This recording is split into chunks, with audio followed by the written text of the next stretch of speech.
Mapagpalang araw sa ating lahat mga katropa. Ito, pakinggan natin yung testimonya ni Inday BP Sara. Ang lupit, ang tindi, ito na. Pakinggan natin.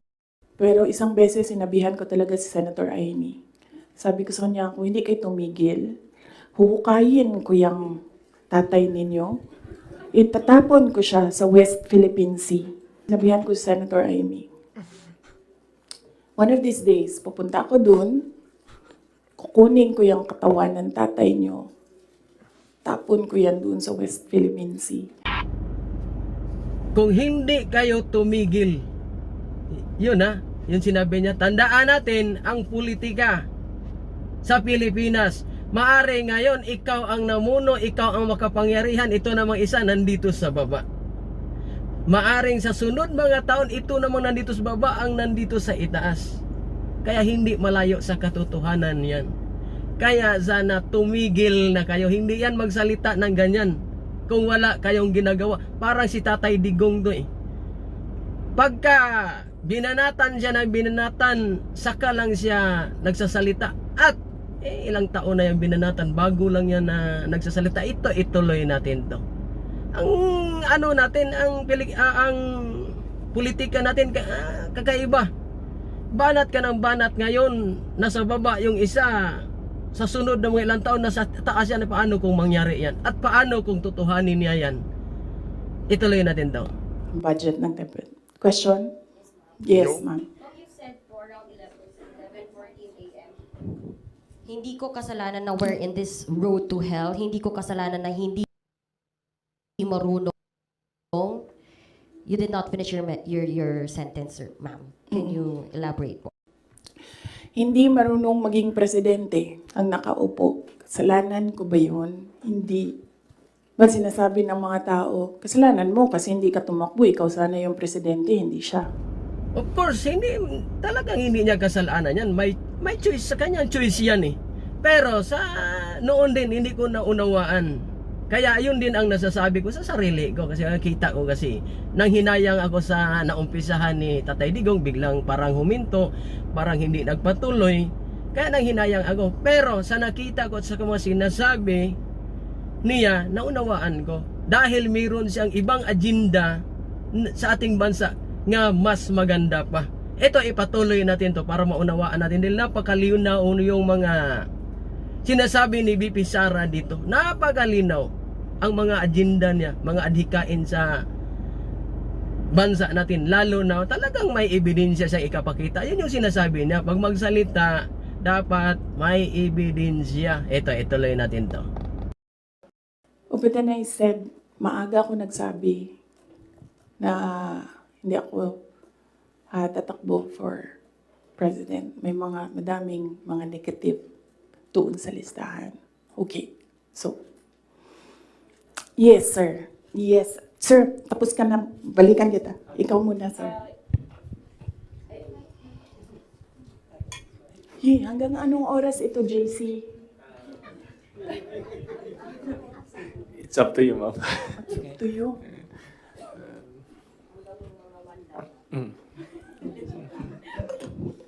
Okay. Madam VP, with all this revelation that, ayun nga, meron kayong mga request kay President Bongbong Marcos in case he wins, which is he won. And of course, yung conversation nyo with Senator Amy Marcos. Ngayon ba, do you regret teaming up with President Ferdinand Marcos during the 2022 elections? Alam mo, inisip ko yan. Naisip ko na yan. And then naisip ko kasi, ganito. Sila yung tumatakbo, diba? Tumakbo si BBM, tumakbo si Lenny. So, either lang naman sa kanila yung mananalo noon. Tapos mayor ako ngayon. Imagine natin, parallel world na either sa kanila ang president and then ako ang mayor. So I'm sure, lahat ng mga nakapalibot sa kanila, magtitingin pa rin sila sa akin doon sa Davao City. Hahabulin pa rin nila ako doon sa Davao City because tinitingnan nila, yung mga nakapalibot sa kanila, wala na yan silang pakialam kasi president na sila, di ba? Pero yung mga nakapalibot sa kanila may pakialam kasi sila yung tumitingin ng future. Sila yung tumitingin ng 2028. Correct. And then, meron akong realization yan because ang nagsabi sa akin yan, si former Senate President Manny Villar. Sabi niya, wala kang kawala dyan. Saan ka man magtago, saan ka man pumunta, hahabulin ka nila kasi tinitingnan nila ang 2028. Okay. So, I don't regret running for Vice President. Kasi imagine nyo, kung mayor ako, tapos hinahabol nila ako ngayon. Diba? Napakadali nila ako i-suspend. Napakadali nila ako kasuhan. Napakadali nila ako tanggalin sa pwesto as mayor. Ngayon, hindi nila ako matanggal.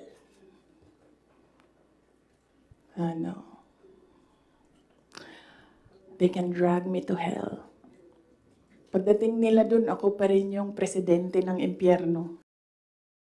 Tingnan ninyo yan. Oh. Anong tawag doon sa mga sinasabi niya? Oh, katulad niya, no? Ito napatunayan naman talaga eh. Kahit siya Vice President ngayon, oh, hinabol-habol. Dahil yung kasikatan na sa ano kasi sila. Kumbaga nasa prime sila sa kasikatan dahil sa nagawa ni Tatay Digong sa ating bayan. Kaya madaling salita, kahit Vice President, ay kahit ano pa lang, kahit mag-mayor lang siya. Kaya tama talaga ang sinabi niya. Ngayon nga kita natin yan. Ngayon, anong tawag noon sa mga politiko nga kahit wala pang politika, wala pang kampanya, nag-isip palagi ng advance para sa career nila. Kayo na humusga noon. Nagkakita natin eh. Hindi naman yan pwedeng itanggi natin. Nandyan ang nakakita natin palagi. Nakikita natin palagi. Ngayon nga Vice President siya, hinahabol-habol siya eh. Hinahabol-habol siya. Lalo na kaya kung mayor lang yan o ganyan kagaling tong mga to. Diyan na yan na ano sa politika at isa pa. Grandmaster yung tatay nito sa politika. Pwede bang hindi niya maunawaan yung takbo ng politika sa atin? Ituloy natin to. Jason? Yes. Pahiram ako ng ballpen, lagyan ko lang ng note kung saan ako nag-stop kasi para alam natin saan tayo mag-start. Mamaya. Kung sinabi niyo po na hindi kayo nagsisi na tumakbo kayo for Vice President, pero nagsisi po ba kayo na nakipag-tandem kayo kay President Bongbong Marcos? Hindi man ako ni-request ni VP Lenny na tumakbong Vice President niya. No, hindi ko pinagsisihan yung pagtakbo ko as Vice President. And hindi ko din pinagsisihan na nakipagtandem ako sa kanya. I'm sure merong rason ang Diyos kung bakit ako nilagay. Tamang-tama talaga dyan. May rason ang Panginoon dyan. Nakita ang sa hindi pa nga nakaupo. Ito kwento ko sa basilan to sa nakita ko sa hindi pa nakaupo si Tatay Digong.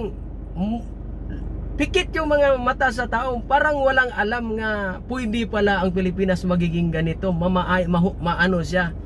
Magbago. Yung nakaupo si Tatay Digong, biglang namulat yung mga mata sa mga tao. Tapos, yung nangyayari na yan, may rason ang Panginoon. May rason, ay may dahilan. May dahilan ang Panginoon kung bakit ganyan. At nakita natin kung sino yung karapat dapat nga manunungkulan dyan sa ating bayan. Nasa tao na lang yan kung magpabulag-bulagan sila. Nasa tao na lang yan. Kung gusto nila nga ang bayan natin, bansa natin magiging wala sa ayos, yung mga hindi karapat dapat, yun ang ibuto. Pero kung gusto natin na maayos yung bayan natin, magsubaybay tayo at mamili tayo sa tao nga dapat manunungkulan dyan. Ganun lang yan. Ituloy natin to. Upuan na ito sa ilalim ng seal na yan. Para rin siguro sa kanya, para kay BBM or para sa bayan, hindi ko alam kung anong rason ng Diyos. Sometimes or all the time, hindi natin nakikita ang rason ng Diyos. Nakukonect na lang natin siya kapag meron ng ibang nangyari sa buhay natin. Siguro, yun yung rason. Para, ganito, gawin ko, bullshitin ko sila ng bullshitin. Bullshit kayong lahat. Drag me to hell. Sorry Mark. ha. Sila muna ha, kasi hindi pa sila nakatanong. Lupit yung sinasabi ni Inday BP Sara. May katuturan talaga. May katuturan talaga. Yung sinasabi niya nga parang hugot nga para kay Bibim. Kayo na maghusga nun kung bakit niya nasabi yun. Kaya sa aking opinion lang naman to. Kumbaga, sa nangyari ngayon nagkakita natin ang ang mga Marcos, kung ano sila sa ating bayan. Ngayon kita natin sa ngayon. Dapat ba silang mamuno? Dapat na ba silang ihinto? 'Di ba? Ngayon kita natin sa ngayon.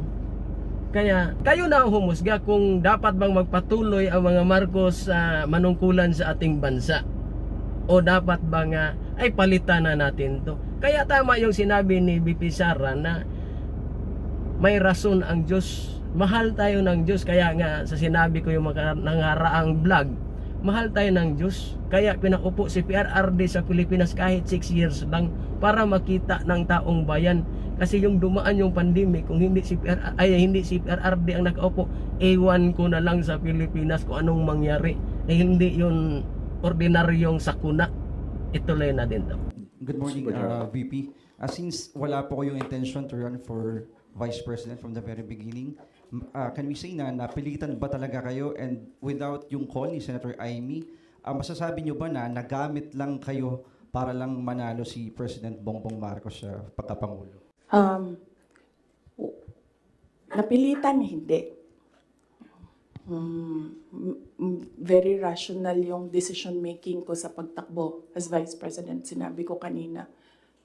Ganon din ginawa ko. Nilista ko yung positive, nilista ko yung negative. Nandun yung positive, sinabihan ko yung pamilya ko, tell me the negatives. So, ano yung isang tanong? Nagamit. Yes. Clear naman yun. Tinanong ko, bakit ako? And then Correct, she nagamit. said, matatalo kami ni Lenny kung di mo dalhon ang mga Bisaya. Kaya nagbigay ako ng options. Bisaya tanan. Dolorosa, Bongo, Manny Pacquiao. And then she said na hindi kakayanin. Except for Manny Pacquiao, hindi naman siya nagsabi na hindi kakayanin. Ang sinabi lang niya, nag-refuse si Senator Manny Pacquiao. So, of course, ginamit nila ako para manalo sila. Obvious naman yun. Gusto niyo makita yung survey? Yun. Yung sa nagsabing nabudol kayo ni BP Sara. Ayan siya na ang nagsabi at gusto niyong makita ang survey. Yan may katibayan. May katibayan. Yan. Ngayon, patunayan ninyo yung sinasabi ninyo nga nabudol kayo ni BP Sara kung meron ba. Dito lang tayo sa katotohanan Huwag na tayo sa yung malayos katotohanan. Ayan At saka yung sinasabi nila na, di ba yung sinasabi ni Inday BP Sara na matalo kami. Matalo sila kung hindi sa Bisaya. Ay kung hindi dalhin ang Bisaya. Kaya ang dinala niya, yan pinagbabanggit niya, si Manny Pacquiao, si Bongo, si Senador Bato de la Rosa. Di ba maliwanag? Ngayon, yung sinabi ninyong nabudol kayo ni BP Sara, patunayan muna ninyo kung bakit niyo nasabi yan. Kasi napatunayan na ng BP Sara at may ebidensya, ituloy natin to. Sa tingin mo, ma'am, dapat tumakbo na lang po kayong presidente? Hindi din. Kung papabalikin ako, tatakbo kang Vice President. Lagay ko dyan. Drag me to hell. Ma'am Marlene po, from Radyo sa Estranta. Here po, ma'am. Yes, ma'am. Ma'am, having said na hindi mo kasalanan na hindi marunong maging presidente, yung nakaupo ngayon, Oh. ibig sabihin ba ma'am, hindi po kayo kontento sa trabaho po ni Pangulo? Kaya nga umalis ako, di ba? Oh, yan. Kaya nga, umalis ako, di ba? Eh, ngayon, anong dahilan? O, yung tinanong niya sa reporter, yun yung dahilan. Kaya umalis siya. Ipagpatuloy natin to. Sa administration. Hindi ko na gusto yung mga naririnig ko dun. Hindi ko na gusto yung mga nakikita ko dun. Kayo, kung gusto niyo ng pera, natatakot kayo, kayo lang. Huwag niyo na ako isali. The reason why, noong 2016, ito, sidebar na lang ito, hindi ito kasali, lalo tayong tatagal nito. Huwag na yan. Sige. Ano? O hindi. Hindi ko na gusto. Kung presidente niyo siya, okay lang. Ako, hanggang vice president lang ako. Hanggang number 2 lang itong bansa na ito. Wala itong number 1 para sa akin. Ang simple ng banat, no? Ako, number 2 lang, vice president lang ako. Wala itong number 1. Anong ibig niya sabihin noon? Tapos yung sinabi ni BP Sara, kung gusto na ninyo ng pera, kayo lang, wag na ninyo akong isali. Malinaw, kumbaga, yung hapyaw niya sa mga sinasabi niya, may laman, mabigat yung laman. Tayo na ang umunawa. Tuloy natin ito. Yes. Bea, Ma'am Borajo. Yes po. Hi ma'am, kanina po kasi sinabi nyo na, ma'am here. Yes.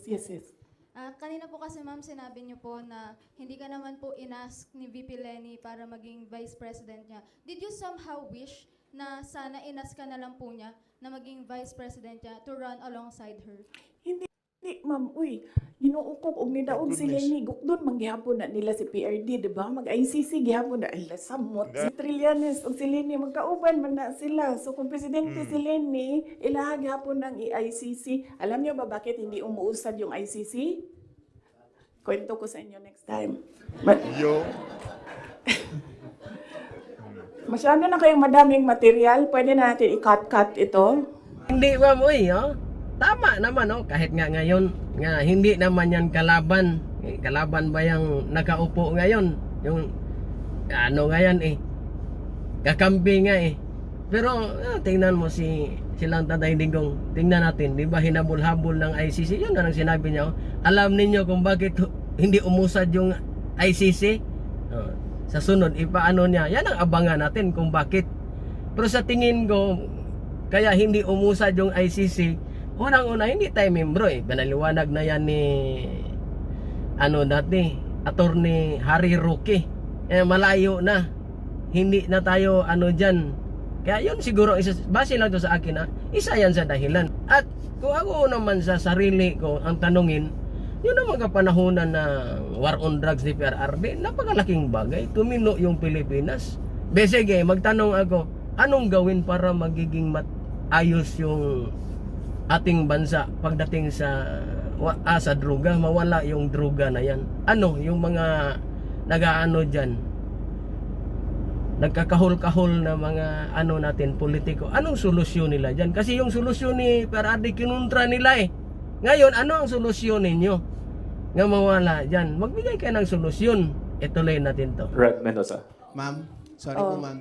Ma'am, may hanging question ako sa inyo the last time kasi ito yung tungkol doon, yun nga, you're referring nga yung tungkol doon sa tandem ninyo with the President, BBM. And do you think po ba may regret po ba din kayo? Kasi yung mga supporters ninyo were forced to vote for the President.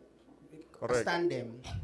Yun nga yung sinasabi ko before na kasi may mga supporters din si President Marcos sinasabi na budol din sila sa inyo. Budol ako. Oo, nabudol din daw kayo nabudol din sila sa inyo. Parang gano'n sinasabi ng mga loyalista ni BBM na bumoto sa inyo.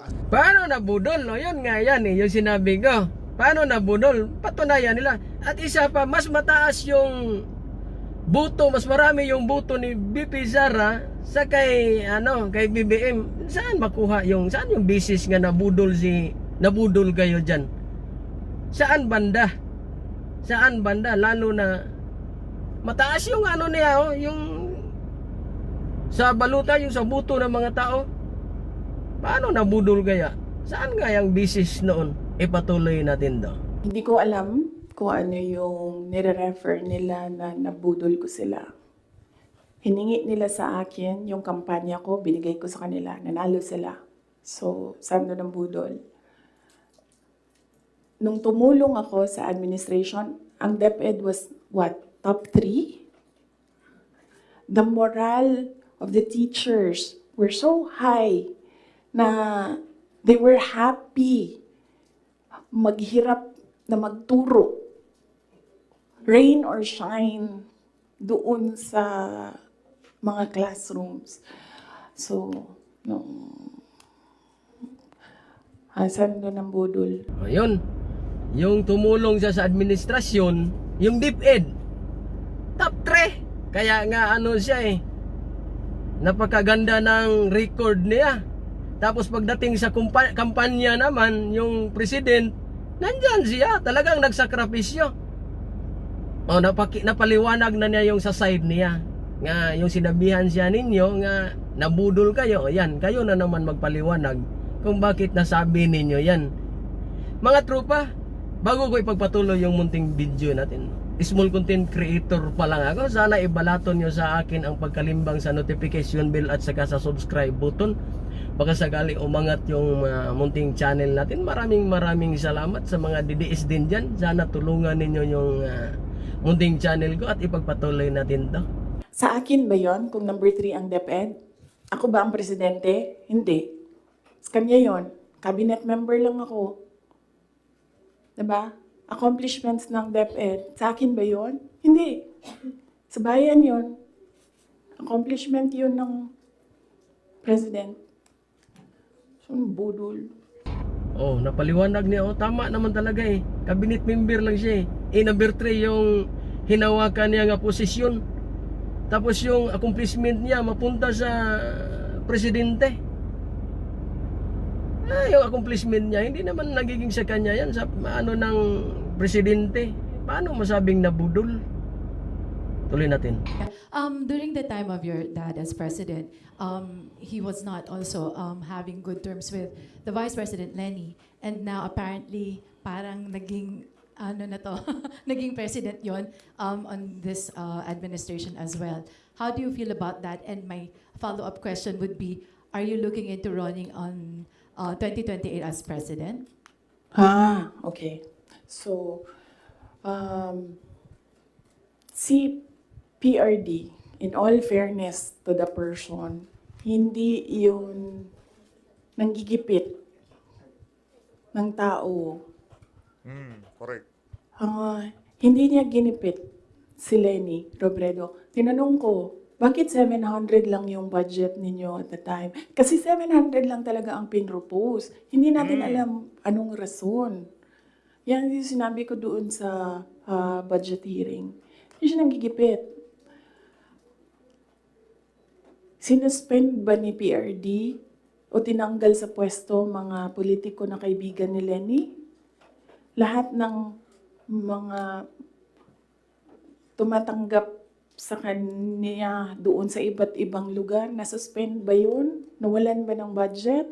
Wala naman. I don't remember anyone ever complaining na naalis sila sa pwesto kasi kaibigan nila si Lenny Robredo. Wala. So, hindi yan siya mahilig manggipit ng kalaban. Kung maalala niyo, kalaban niya sa politika. Hindi sa personal na buhay. Sa politika, si Speaker Nograles, never yon nagipit sa Davao City. Si Trillanes, yan. Mortal enemy niya si PRD. Si PRD thinks nothing of him. Pero, ginipit ba yun? Wala. Diba? Kita nga natin siya kung saan-saan. Kita nga siya sa kasamang Diba? Totoo naman talaga yan. Daming bumabanat nung kapanahon na PRD hanggang ngayon. Meron bang nangatigmaog dyan? Meron bang kinasuhan dyan? Wala. Yung kalaban niya nga kung saang lugar, example lang, yung lugar ni dating Vice President BP Lubrido. Tingnan mo, mandaming project nga linagay sa lugar niya. Wala siyang yung gipit-gipit. Pinaliwanag ni BP Sara. At kita naman natin. Kaya tama talaga, correct talaga yung mga pinagsasabi niya. Ito ang politiko nga nasa tama talaga. Hindi yung iba yung sinasabi sa ginagawa. Kung ano yung sinasabi, yun yung ginagawa. Kung ano yung talagang siya, honest nga politiko. Katulad yung binanatan siya sa tungkol sa pera, yung fund na yan. May mga papel siyang pinapakita eh. May mga papel. Paano yan masabi nga nagsinungaling at gumawa ng hindi maganda sa ating bayan? At number 3, yung DepEd siya, nanungkulan pa siya. At ang daming nakikita natin sa social media tungkol sa nagawa niya nga mga classroom, may mga libro, may mga bag, mga ano-ano pa, dinagdagan pa yung guro. Maraming nakikita sa social media. Hindi naman siguro yan ma-post dyan kung kasinungalingan yan. Siyempre yung bumabatikos dyan, lalong mabatikos yan kung mga mali yan. Kung hindi yan totoo, ituloy natin daw. Yes, oo. Unahin ko muna yung last question. Last question was, hindi ko alam sa kanila. You should ask the president kung ano yung platform niya. Pero very clear yung platform ko. It was continuity of build. It was mapayapang pamumuhay, edukasyon, at trabaho. Very clear. And when I won, it was still mapayapang pamumuhay and trabaho and edukasyon, all related to security. And noong hindi ko nakuha yung overarching na sector, I focused on education. Siguro yan na rin yung sagot sa unang question mo. Paano ko nasabi na isubstantiate ko yung sinasabi ko? I don't ever remember may platform siya na sinabi kung anong gagawin niya para sa bansang ito. Di niya sinabi ano ang gagawin natin sa food security. Wala siyang sinabi kung anong gagawin natin sa inflation na darating. Kasi alam naman natin na at the time na darating yun eh. Kasi nakikita na, na-forecast na siya. So, yan yung pagsasubstantiate ko sa sinabi mo. I don't ever remember, may plataforma siya, I don't ever remember him discussing kung ano ang gagawin sa problema ngayon. Alam niyo noon, pag pumupunta ako sa 7-Eleven, expensive yan na tindahan, di ba? Ay, sorry, 7-Eleven. Pero yes, expensive sila. Kasi, sila, go-to. Mabilis ka makabili, nandun yung kailangan mo. 1,500 ko noon. Bili na ako ng corned beef, bili na ako ng tinapay, bili na ako ng kung ano-ano. Ngayon, ang 1,500 ko, tsokolate na lang ang mabili ko. Tsaka ice cream. Wala na ang corned beef, wala na ang tinapay. Totoo naman talaga yan. Totoo. Nga, napakamahal ang bilihin ngayon. Yan, hindi natin yan maikatanggi. Meron siyang sinasabi. Yung yung magkaisa, unity. At saka yung tungkol sa bigas, kung malaala niyo, ginawaan nga ng kanta yun sa mga kababayan natin dahil yun nga sinasabi niya. Nga mumura yung bigas, magiging magiging per kilo. Yun. Meron siya mga sinasabi. Yun ang sinasabi niya. Sinabi niyo po na hindi nyo nagugustuhan po yung pamamalakad ngayon ni PBBM. Kung irarank nyo po, in a scale of 1 to 10, 10 is the highest, ilan po ang rate nyo sa performance po ni PBBM? Nasabi ko kanina, 10 is the highest, 1 lang ang rating niya. Sabi ko na kanina, di ba, kung kayo gusto niyo, wala man akong problema. Huwag niyo na lang ako isali. Ako, hanggang number 2 lang ako. Wala ang number 1 ang Pilipinas ngayon. Kung meron man, ang daming number 1, iba-ibang direksyon sila. Di ba? Matindi. Matindi yung sinasabi ni BP Sara. Tama talaga yung mga pinagsasabi niya. Sa ngayon kasi, ang nakakita ko ha, at hindi lang ako nakakita nito. Maraming tao ang nakakakita nito, yung kahirapan, gutom, napakamahal yung bilihin. Bumalik yung mga nangawawala na dati sa kapanahon ni PRRD nga problema sa lansangan. Ngayon nandyan na naman, umarangkada na naman. Kaya yun ang isa sa mahirap. Kung hindi yan masolusyonan, anong mangyari sa ating bansa? Sinong kawawa?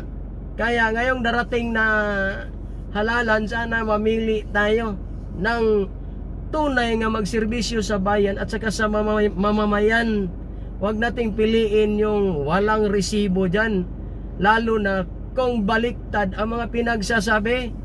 Kasi hindi naman yan kawawa sila eh. Mapira yan eh. Maraming pira yan. Ano dyan? Tayong mga mahihirap ang kawawa dyan. O tingnan ngayon, naghirap ba yan? Hindi. Anong gusto niyang gawin sa buhay, magawa nila dyan. At walang magawa yan. Kung tayo mismo hindi natin yan ipang luklok dyan, hindi natin yan ibuto. May magawa ba yan sila? Wala. Nasa atin ang problema. Tayong mga butante ang problema dyan. Dahil kahit alam naman natin nga hindi karapat-dapat, linuluklok natin eh, binubuto natin eh. Tapos yung tuloy nagtatrabaho, hindi naman lahat yung baliktad lang yung pag-iisip.